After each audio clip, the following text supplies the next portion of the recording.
Good evening. Good evening. We will get this anniversary, the Gundersen Moundview 60th anniversary program going.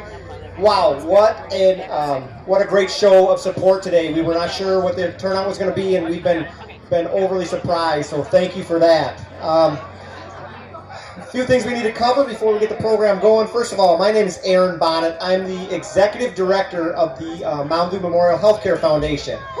A much better looking person and smarter person was supposed to be standing up here, and that was our CEO, Frank Perez Guerra. But unfortunately, he had an unexpected passing in his family, and the funeral was today. He just didn't want me to know that he was so disappointed that he had to miss this because he was excited to be part of this celebration. One thing he did want me to pass along today, though, that today is truly a celebration of our past. Before we get going with the program, I want to recognize a few people. First of all, I want to recognize the former physicians and providers in attendance. Off to my left side here, Dr. Jansen and his wife Carol, Dr. Sermani and his wife Mary, Dr. Sankrin and his wife Rama, and Dr. Paul and his wife Amy. Thank you guys so much for attending today. I also want to recognize Sue Polifka, Leanne Roseberry, whose fathers, Dr. Waihe and Robert Roseberry, were so instrumental in establishing the hospital. So thank you guys for attending. Real quick show of hands, I just want to recognize some people. If there's any other former employees here, please raise your hands. Look around. Wow. That's outstanding. Thank you for coming. Also, raise a hand. Any hospital board members that are here? Hospital board members. Some around here. Thank you, board members, for attending. Also, foundation board members and partner members. Please raise your hand. Any Moundview Memorial Healthcare Foundation board members and partner members. Thank you for attending. I'd also like to thank the Village of Friendship and the City of Adams for being here. Thank you. Also, a huge thank you to the people that brought the old cars. It's outstanding to see those out there. Take the time to go through them.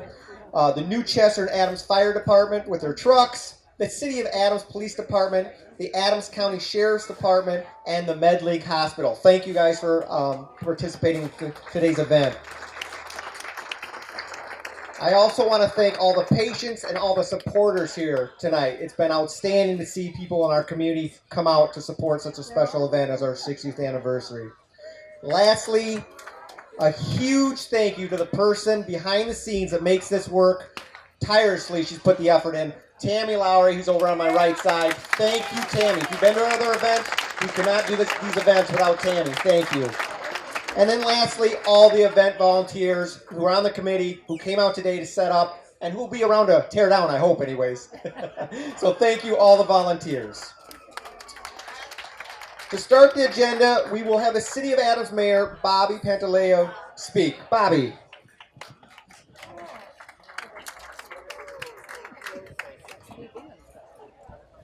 Hi, everyone. Gundersen Moundview Hospital has a range of services available to the community, which is a benefit to our elderly, workforce, and recreational visitors. Their physical therapy department is one of the best in the United States, and we are privileged to have this service here in our community. With many small residential areas not having a hospital, we are one of the fortunate ones. I saw a picture in the newspaper of what the hospital used to look back in the 70s, and I remember how fortunate I was when I delivered both of my children here. Then it was Moundview Hospital. I was also employed here for several years after the birth of my children. As a mayor in the City of Adams, I know the importance of having a hospital in our community. It attracts businesses and retains the economical side of the current businesses that we currently have. When the census was completed in 2014, medical service was in the top 5 for all the jobs in our community. Having medical staff live and work here is a financial driver to our community as a whole. The safety of our community is important to all, and having Gundersen Memorial View Hospital, Moundview Hospital here ensures expedited services in case of an emergency or general care. So I would like to congratulate you on your 60th anniversary and personally thank all of the staff for the service to our residents. Thank you. Thank you, Bobby. Before we move on to the next person to speak for our agenda, I'd like to also recognize, please raise your hand, all of our current employees that are here. Current employees, providers, staff, thank you for attending as well. Thank you. You are the lifeline to what we have going on now, so thank you. Next up to speak will be Leanne Roseberry. Leanne.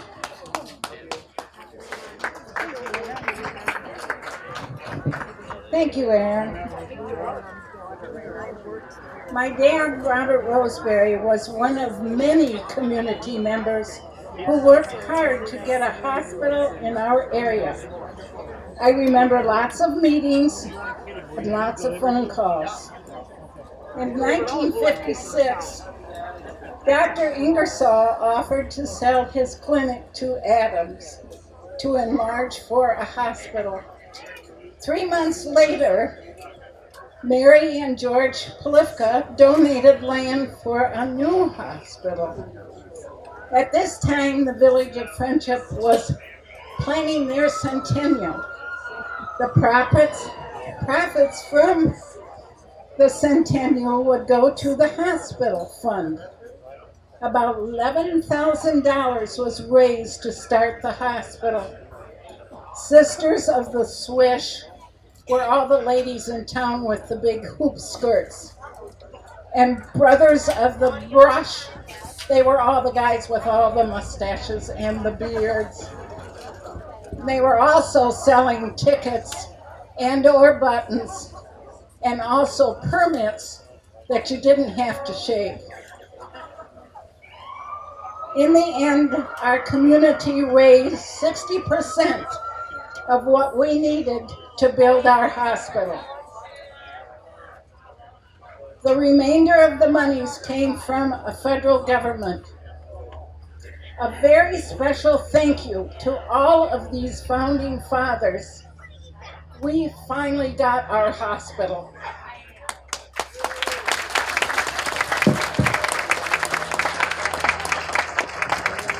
Thank you, Leanne. Next up is Partners of Gundersen Moundview, Carol Camp, President. Carol.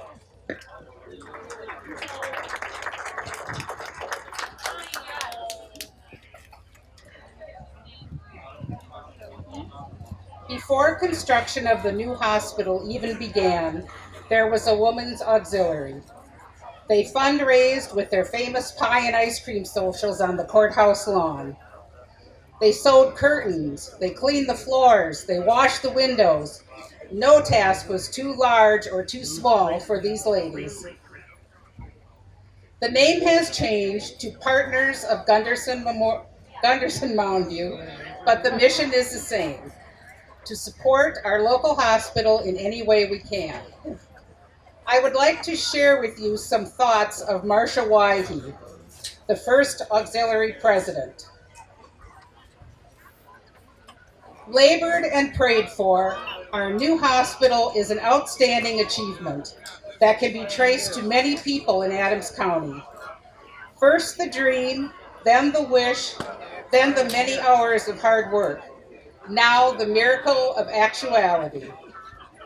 Women since time began have believed in helping anyone in trouble, pain, loneliness, and worry.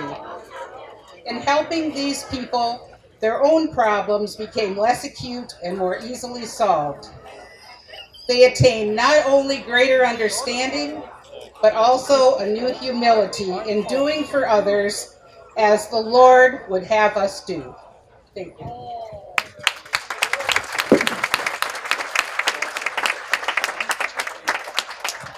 Thank you, Carol.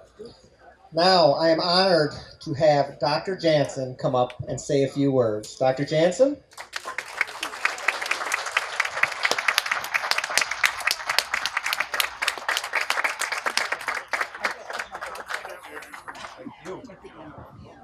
Can you hear me out there? Yes. I've got a picture of the clinic behind me that we built in 1968, and I'm going to send that picture with Dr. Wyhe and I in it around the whole room, and we'll see if people will just keep passing it, and hopefully it'll come back to me. We'll find out. How many of you here ever knew Dr. Wyhe? Oh, love it. Good, because I want to tell you a couple stories about him. Dr. Wyhe was in practice in Oak Park, Illinois as a doctor when World War II broke out. And after a while, Dr. Wyhe watched the news about the bombing and the terrible problems overseas. And he was a doctor in Oak Park, but he enlisted in the Air Force and became an Air Force physician. And they made him a captain, and they brought him to training camp. And Dr. Wyhe first had to go through basic training. Dr. Wyhe was told, you're going to have to run 6 laps around the track every day. And Dr. Wyhe said, no way. He said, do you want a dead doctor or a live doctor? And when he said that, they looked at each other and talked about it, and they finally all said, never mind. And so he became an Air Force physician for the 8th Air Force B-17 bombing unit in England. And he went over there, and when he got to England, the problem was that they didn't have much help. And one of the things Dr. Wyhe did when he got to England was they told him that you have to not go out of the hospital when a plane is coming until it lands. Dr. Wyhe waited a few weeks, and they began bringing in B-17s that had been shot, pilots, airmen that were injured. They would land, some of them crash landed the B-17s on the runway, and he ran down the runway. I'm going to have trouble getting through that. He ran down the runway to each one of those crashes so he could help get the people out of the plane. And they came to him and said, you know what? You are not supposed to leave the hospital. You could be court-martialed for that. He said, go ahead. And when they said, never mind, he wound up doing that all the way through World War II. And if you think about what you just saw this last couple of weeks of D-Day and the bombing that happened, that all left from his base in England. It's hard to imagine that, but there was no such thing as email. There were no places like Skype. There was no way to communicate home. There were no telephone calls that worked. Dr. Wyhe was over there for the entire time of World War II, and then he came home. Can you imagine what it would have been like to have to stay over there all that time? And he did. When he got back to Chicago, the first thing he wanted to do was find a place where he could go fishing. He finally negotiated and found a cottage at Long Lake, which is where I'm from, Spooner, and Long Lake is near Spooner. That's how I met Carol, who just graduated, can you believe, from high school then. And he came up there and had a cottage on Long Lake. The problem was he could only go there for a week because he had a busy practice in Chicago. He would go there and he would mostly spend his days nailing and fixing screen doors and windows. And during that time, and in Spooner, he had a few days of fishing and then he'd go back to Chicago. Now, let me tell you, during that time, also, the Centennial Group was working on money for a hospital in this area, as Leanne had just got done telling you. Dr. Wyhe went to a meeting in Chicago, and he met Warren von Ahrens, who was the president of the Wisconsin Hospital Association, and this was just by chance that he met him. Warren Von Ahrens asked him how he liked life since he got out of the military. He said, "What I really would like to do is to go somewhere where I could go fishing whenever I felt like it." He said, "You know what? There's a community that would build a hospital for a doctor if they could find one." And he told him about the Adams Friendship Centennial. And to my amazement, and Carol's amazement, within a few weeks, he was up here negotiating and talking to the Centennial Group and moved here.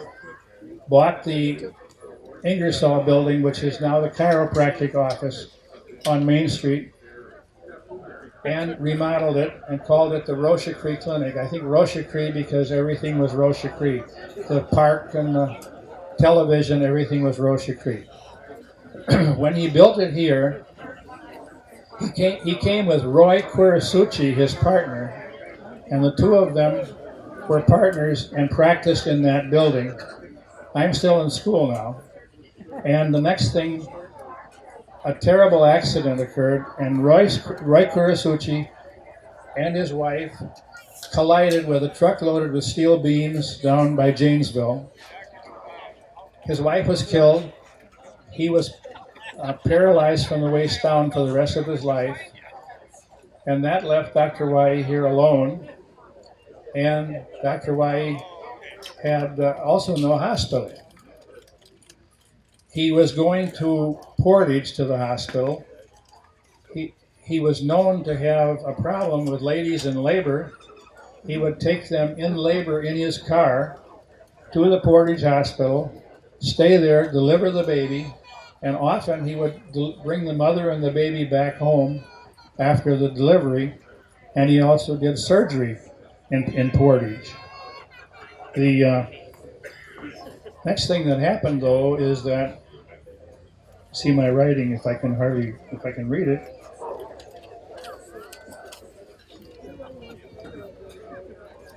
So Dr. Waihe was getting more and more tired, and he called me. And I was just getting out of school. I was in training then. And Dr. Waihe called and said, "You know, Marty called me. If you would come up here for 1 year, you could pay a lot of bills, and you could probably, live life like you'd like to up here because it's a nice town." And my thought was, well, what is Carol going to do about that? And so I can remember saying things like, "You know, it's your father." And her saying, "Yeah, I know, but at any rate, after a little while, we decided we would come up here and join him, and met him at the house where they were still living. And then we were together here in town. And then I'm going to go back to what I think are my notes here. And as I told you, he went to Portage to do his surgery and to deliver babies. And then there came a day when when I came up here, we worked together for a while in that clinic in Adams, and it became so busy that he and I, now this is my first year, second year, now third year, he and I built that building over here. And is that picture getting around? Yeah. Okay. That's the building that we built in 1968 or 69. I think it's 69. After that building was built, which was large enough to hold 6 or 7 doctors, we began looking for other doctors. And I should also tell you a couple little stories that happened. When we got here and the hospital opened, imagine what they used for an ambulance. They used a brown panel truck from Roseberry's funeral home, and on the side of that ambulance it said Roseberry's funeral home, but they put a track inside the ambulance so it would hold a stretcher, or you could take the stretcher out and it would be used for another kind of a visit. And during that time, we also had times when the hospital had just been built, Dr. Wyhe thought he had ordered everything he would possibly need when the hospital opened. And one of the first patients that came in was a lady from a bad auto accident who needed an amputation. And Dr. Wyhe had not ordered a bone saw. Can you imagine? So what then happened was Bill Murphy was awakened at 3 o'clock in the morning. Many of you know this story. Went to the hardware store and found a hacksaw blade, brought it to the hospital. It was sterilized and used to complete the amputation, and everything was fine.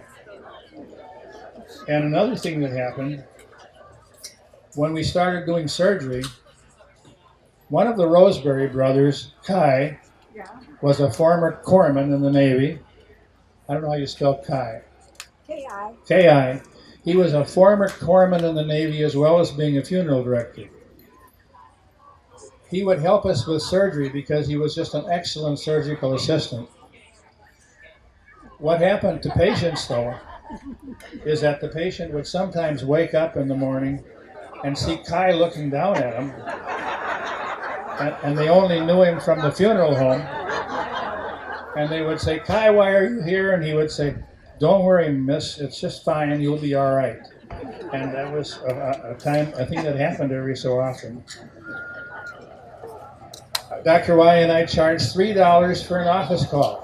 I happened to find that in the past. More writing here.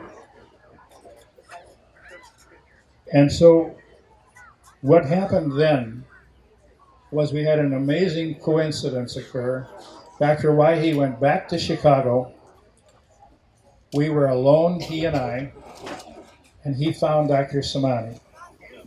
And in the whole world, I think he couldn't have made a better choice of finding Dr. Samani because he was maybe the best surgeon I've ever seen. Dr. Samani came here.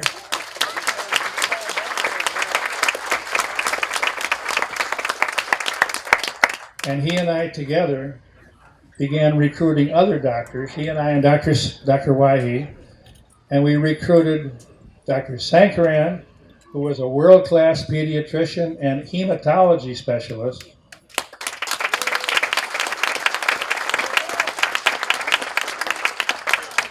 And we found Dr. Mirza, who had, after a while, his own clinic, and Dr. Ismaili, who came here and unfortunately, as you know, passed away a few years ago. When that happened, we had a great clinic, all these doctors, everybody working. And I think I'd like at this time to have Dr. Samani and Dr. Sankaran come up and say a few words to you all.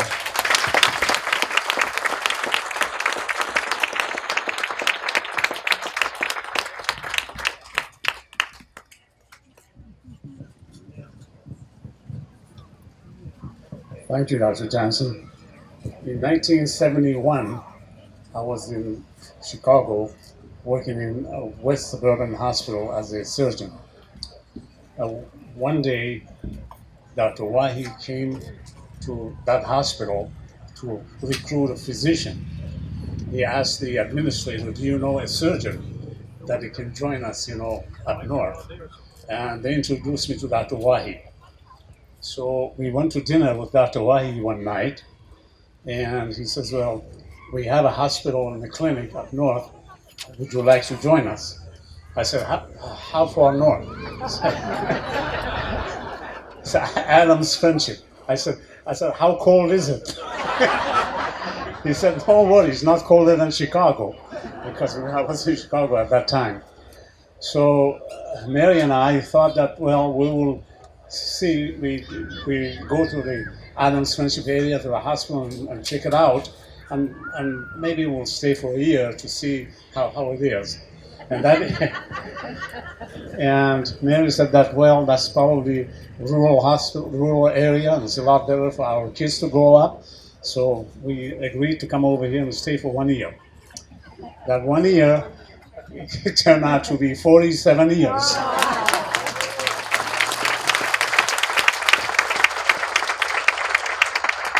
So when I joined Dr. Jansen. Dr. Wahi was at that time working with us too, but pretty soon he retired, and Dr. Jansen and I were the only doctors, in the community. We did everything, anything to come through the door: surgery, orthopedic, OB, GYN, urology, everything at that time.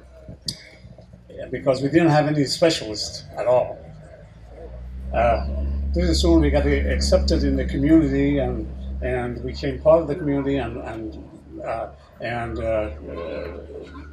we were happy to stay here, so we kept on staying and took care of all the patients as they came in. We did all the surgeries and all the OBs and all the specialty works because we didn't have any specialists, as I said. But gradually we got Dr. Mirza joined us. Dr. Johnson and I used to work night and day, and we were really tired, so we needed more doctors. So we got Dr. Mirza joined us, and later on Dr. Smiley and Dr. Sankran joined us. And at least we didn't have to work as hard as we did. So I worked until last year, November 1st, when I stopped and retired. When they asked me, "Are you having a nice retirement?" I said, "Yes, but I really miss the hospital employees, the nurses, and the doctor, and above all, I miss the patients." Yes.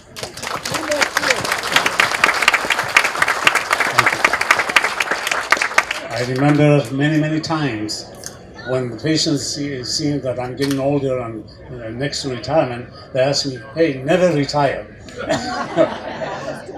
But I know that, I had to just quit it someday, and I said, "Well, you're in big hands. We have other doctors and healthcare providers, and I had a couple of patients actually cried in the office when I was sure I retired." But I'm really grateful to the community, to the hospital, and we have really enjoyed being here, part of the community, and we never forget, and we always remember the kindness of the whole community to us.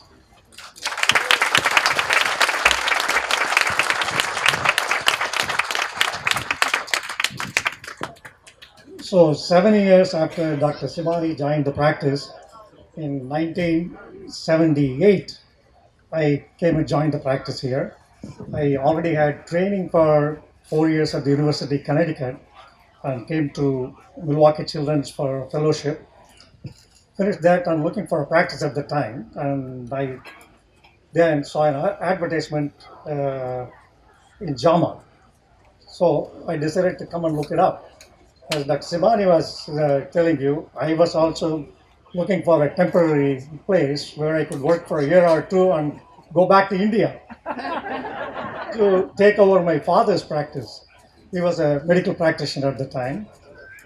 And then 1 year became 2 years and ended up staying here all these last 40 years and retired at the same time as Dr. Simani. So in 1978, while I was at Children's Hospital, I told them that I was going to leave the fellowship and go up and look up for a practice. And they asked me, "Where are you going?" I told them I'm going to Adams, Friendship area. The secretary of Don Pinkel, who was the chairman of the department, turned to me and said, "You're going to Adams?" She said, "My mom lives in Nasida, so I go by that way, but don't blink your eyes." So I said, "Okay." So the day for interview came, and Rama was with me, my wife, and back in the back seat was Vijay, 7 months old, and we drove. Since she told me, you might miss the place, I was driving very slow, and then crossed the railroad lines into the town, and very slowly I was driving. Near the Friendship, motel. Out comes a car flying and hits me on the side. So even though it was a slow speed hit, I had to stop the car. And out of the car comes a very nice young lady, profusely apologizing. I'm so sorry that I hit you. And then we had to exchange the phone numbers. And by the time the police was coming, and she said, "Who are you?" And I said, "I'm coming for an interview to be one of the physicians in town."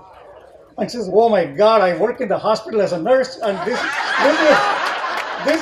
is not how I want to welcome you." So then I drove to Rochester Clinic, and there was Joyce Moore. She is here, and she took me to Dr. Simani's office, and he and I talked about, and Dr. Simani said, "Well, if you are interested, the position is yours." And I said, "Fine." And I didn't meet Dr. Jansen that day. Few days later, I meet Dr. Jansen, completely blonde, completely curly hair, and I was totally black hair. So I joined the practice, and when we, along with me, joined Dr. Ismaili, M. Ismaili. He joined the practice. He became a very close friend of all of us. And his wife Jala Ismaili joined the hospital as a pathologist. And they both worked for many, many years, just like we did. And unfortunately, Dr. M. Ismaili passed away a few years ago. And we had a very busy OB practice those days. And because of that, we had a very busy pediatric practice. And we had our share of babies that were born with some problems, and we could diagnose all of them and get help at the university hospital in time.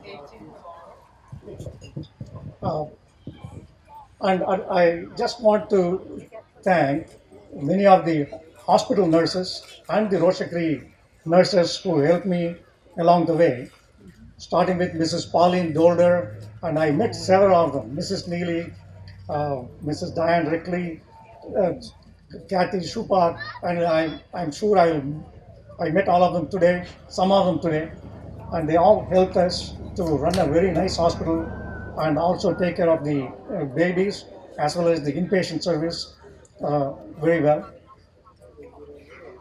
And my second son, Vivek, who has come here, he was born in this hospital. And he is here with his child. And my first son, Vijay, who was 7 months old, he is also here with his family and his daughter, son, and his wife, Rachana.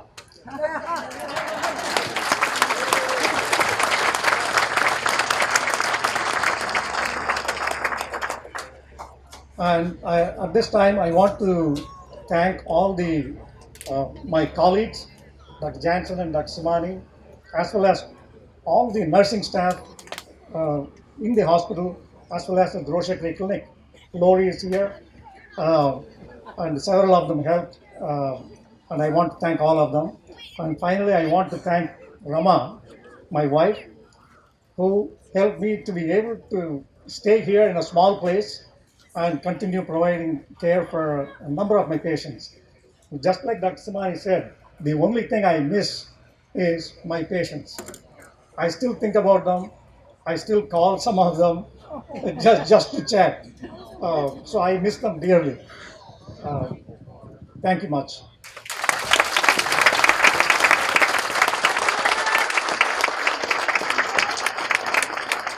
I think I'm going to end this by saying this community had medical clinic doctors available 7 days a week, day and night, for almost 50 years, always with someone on call, always with someone there to see. And I just think that was a great accomplishment, and maybe it should have a round of applause.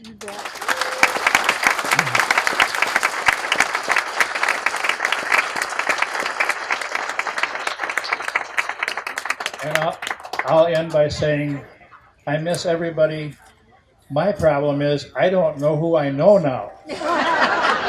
So when I go to the grocery store and somebody comes up and gives me a hug and they say, "Do you know me?" I have two choices. One is no, not really, and the other one is yes, I do. Thank you very much. Thank you, Dr. Jansen. Next on the agenda is our Moundview Memorial Healthcare Foundation Board member, Jason Hohenstein.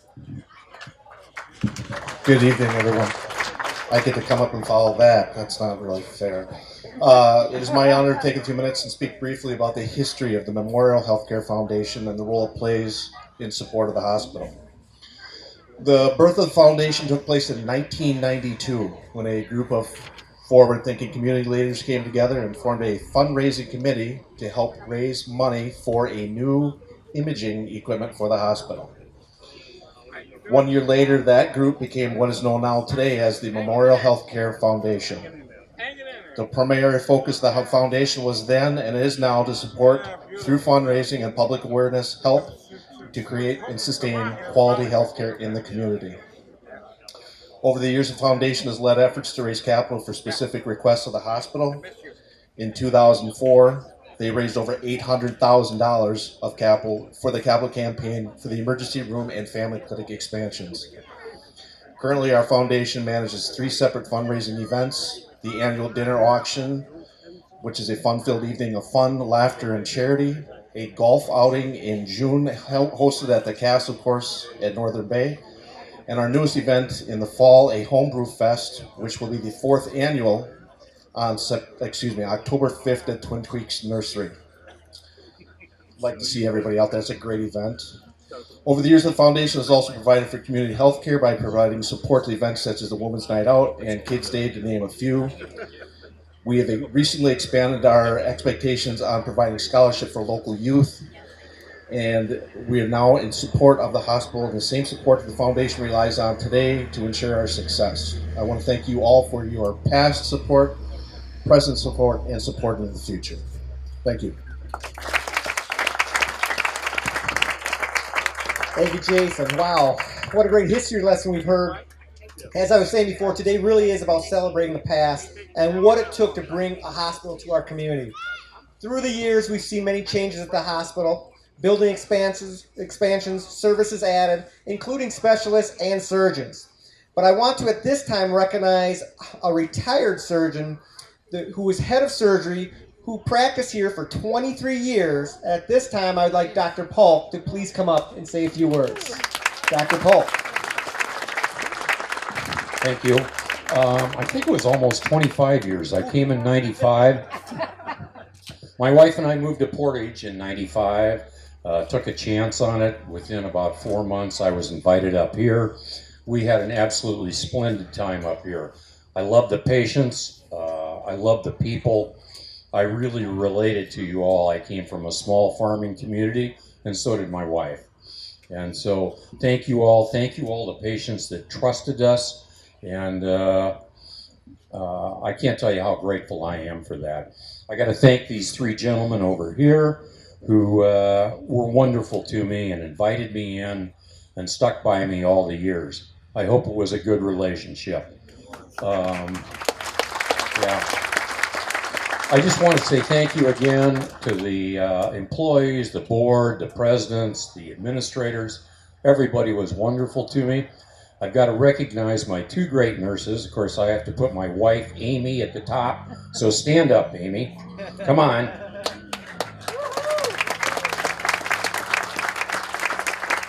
Okay. You can sit down now. Okay, and the other nurse that was with me the last many years, I was here, Gail Glunn, who in all my years of practice tied for 2nd best nurse behind Amy. So Gail, stand up, please. She was terrific.